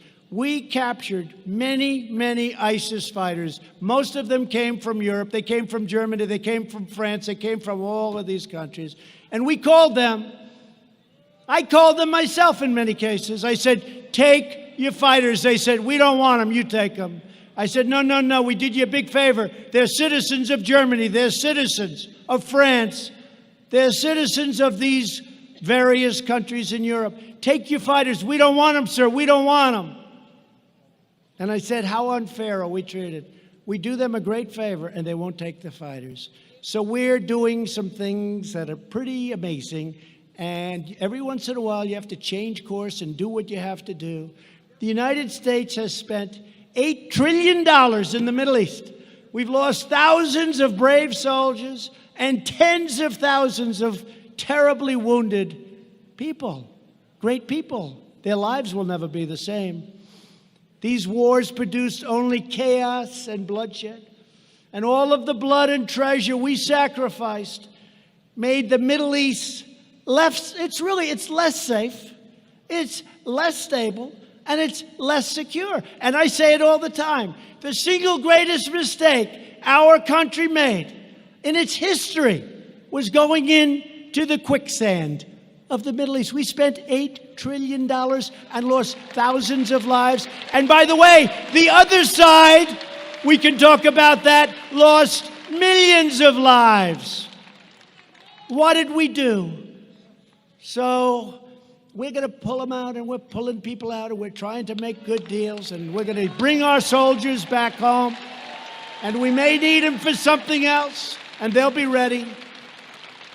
Previous administrations lust for regime change and also put historic Christian communities in vastly more danger than they were before we started.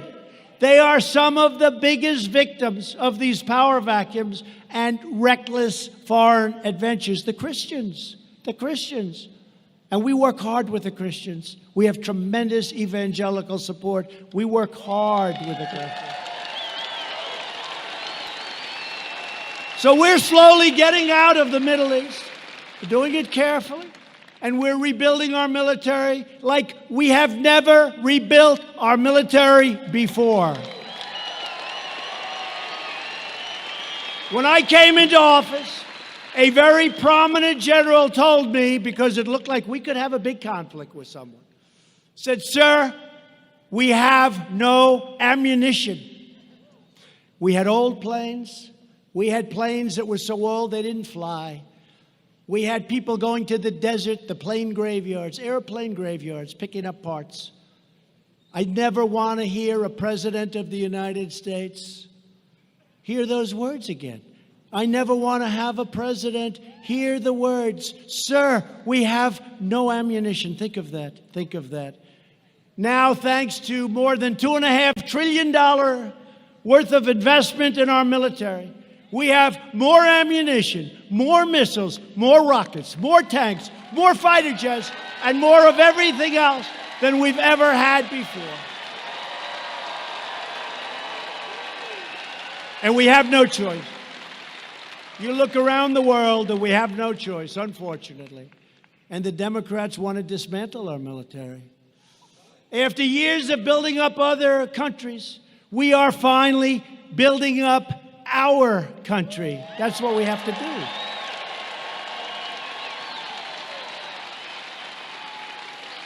We're replacing the disaster known as NAFTA with the brand new U.S.-Mexico-Canada Agreement, USMCA, a giant victory for our farmers, ranchers, workers in Minnesota. Congress should pass USMCA immediately. We hope that Nancy Pelosi can start thinking about passing some legislation instead of thinking about nonsense. And to protect our industrial backbone, I place tariffs on foreign aluminum and foreign steel. And I'm also fighting back against years of chronic trade abuse from China, and the supply chain of China, which was unbreakable, is now breaking wide open. And they understand that.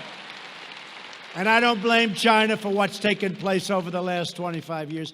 I blame the people that led our country, that let that happen, where hundreds of billions of dollars a year was taken from our country to build China. It's not China's fault. In the previous administration, they put our nation's natural resources under lock and key, including thousands and thousands of acres in a place called Superior National Forest. Last year, I traveled to Duluth and announced that we would be ending this injustice, reopening Superior National Forest, and restoring mineral exploration for the iron ore mines of Minnesota. Tremendous job.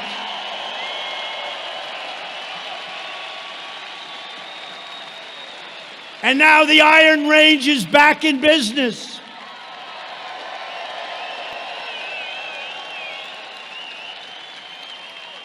And the last time I was here, a man came up to me and said, "Sir, President Obama took our heart away, took our life away." I'll never forget it.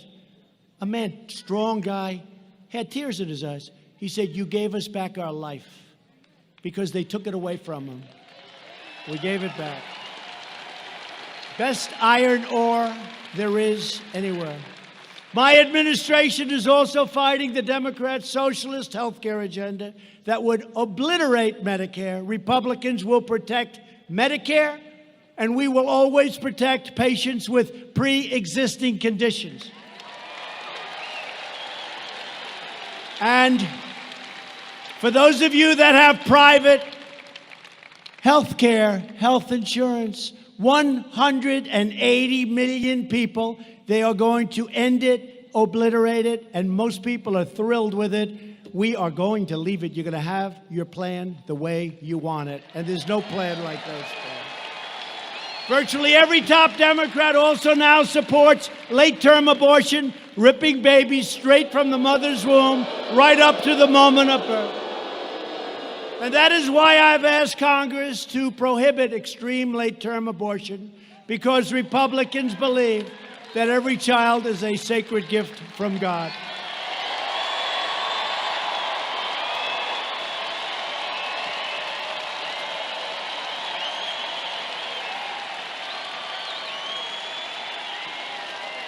Democrats are now the party of high taxes, high crime, open borders, late-term abortion, socialism, and blatant Washington corruption. The Republican Party is the party of the American worker, the American family, and it's the party of the American dream.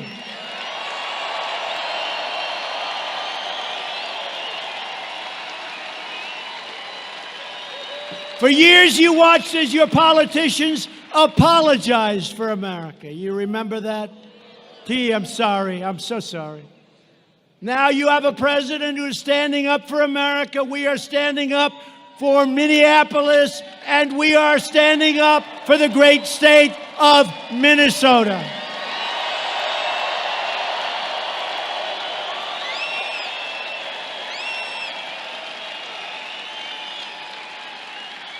We begin this political campaign with the best record the best results, the best agenda, and the only positive vision for America. We begin this campaign with, right now, almost 3 years of perhaps the most successful administration in the history of our country. Together, we will help millions more citizens, from welfare to work, from dependence to independence, and from poverty to prosperity. With your help, we will re-elect and we will elect a Republican Congress to create a safe, modern, fair, and lawful system of immigration. We will enact trade deals that ensure more products are proudly stamped with that beautiful phrase, made in the USA. We will achieve new breakthroughs in science and medicine, finding new cures for childhood cancer, and ending the AIDS epidemic in America within 10 years. Nobody thought that could be done. Gonna be done. We will defend privacy, free speech, free assembly, religious liberty, and the right to keep and bear arms.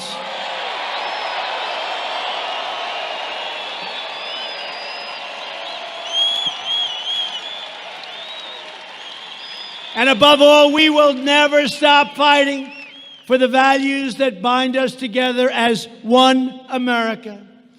We support, protect, and defend the Constitution of the United States.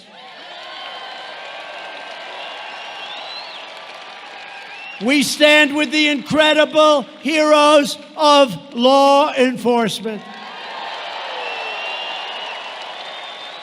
We believe in the dignity of work and the sanctity of life. We believe that children should be taught to love our country, honor our history, and always respect our great American flag.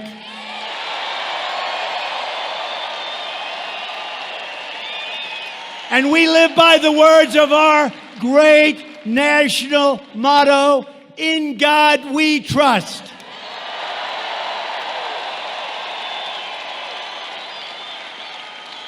We stand on the shoulders of American patriots who built this country into the greatest nation ever to exist in history.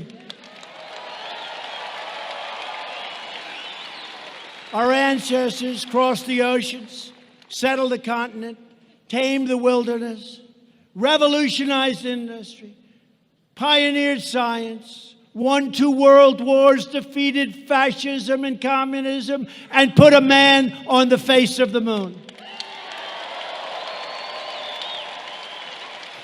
Proud citizens like the people of Minnesota helped build this country, and together we are taking back our country. We are returning power to you, the American people. With your help, your devotion, your drive, we are going to keep on working, we are going to keep on fighting, and we are going to keep on winning, winning, winning, winning.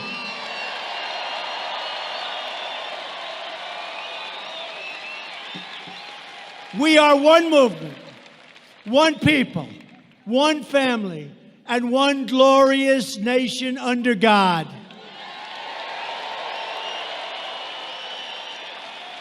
America is thriving like never before. And ladies and gentlemen of Minnesota, I will tell you this with great certainty, the best is yet to come.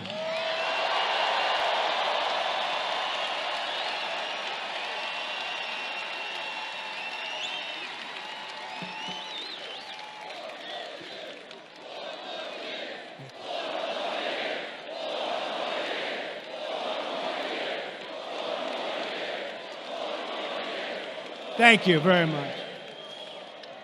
And just in concluding, together we will make America wealthy again. We will make America strong again. We will make America safe again. And we will make America great again. Thank you, Minnesota. Thank you.